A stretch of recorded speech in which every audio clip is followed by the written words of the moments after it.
नमस्कार दोस्तों। मुसलमानों से जुड़े वक्फ एक्ट में वर्तमान सरकार बदलाव करने की तैयारी कर रही है, जिसे लेकर विरोध शुरू है। आइए जानते हैं वक्फ एक्ट बिल क्या है और हंगामा क्यों हो रहा है। वक्फ एक अरबी शब्द है जिसका अर्थ होता है रोकना। इस्लाम में इसका मतलब होता है वैसी संपत्ति जो लोगों के हित के लिए अल्लाह के नाम पर दान की जाती है। अगर आपके पास ऐसी जमीन है जिनको आप लोगों के हित में दान करना चाहते हैं तो आप उन जमीन को वक्फ की प्रॉपर्टी में शामिल करवाते हैं। अब इस जमीन पर आप हॉस्पिटल, कॉलेज, स्कूल, कब्रिस्तान बना सकते हैं।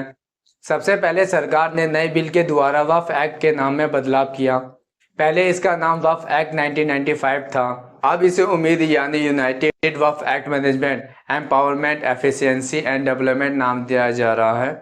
पहले कोई भी किसी संपत्ति को दान कर सकता था, लेकिन अब जो व्यक्ति कम से कम 5 साल मुस्लिम धर्म का पालन कर रहे हैं वही अपनी संपत्ति यानी वक्फ को दान कर सकता है।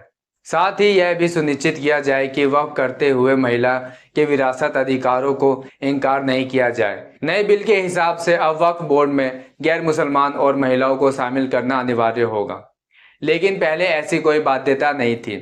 पहले किसी संपत्ति को वक्फ घोषित करने का अधिकार कानून के सेक्शन 40 के जरिए वक्फ बोर्ड के पास होता था, लेकिन नए बिल में वक्फ कानून 1950 के सेक्शन 40 को हटाया जा रहा है। अब बिल में वक्फ संपत्ति के रजिस्ट्रेशन के लिए एक सेंट्रलाइज सिस्टम का प्रस्ताव है, जिसमें वक्फ बोर्ड ने सर्वे कमिश्नर के बजाय जिले के कलेक्टर को सर्वे का अधिकार दिया गया। अब तक वक्फ बोर्ड के किसी फैसले के खिलाफ वक्फ के ट्रिब्यूनल में ही अपील की जा सकती थी और उसका फैसला अंतिम होता था। अब ट्रिब्यूनल के आदेश के खिलाफ 90 दिन के अंदर हाई कोर्ट का दरवाजा खटखटाने का समय निर्धारित किया। मैं अपनी बातों को यहीं समाप्त करता हूं।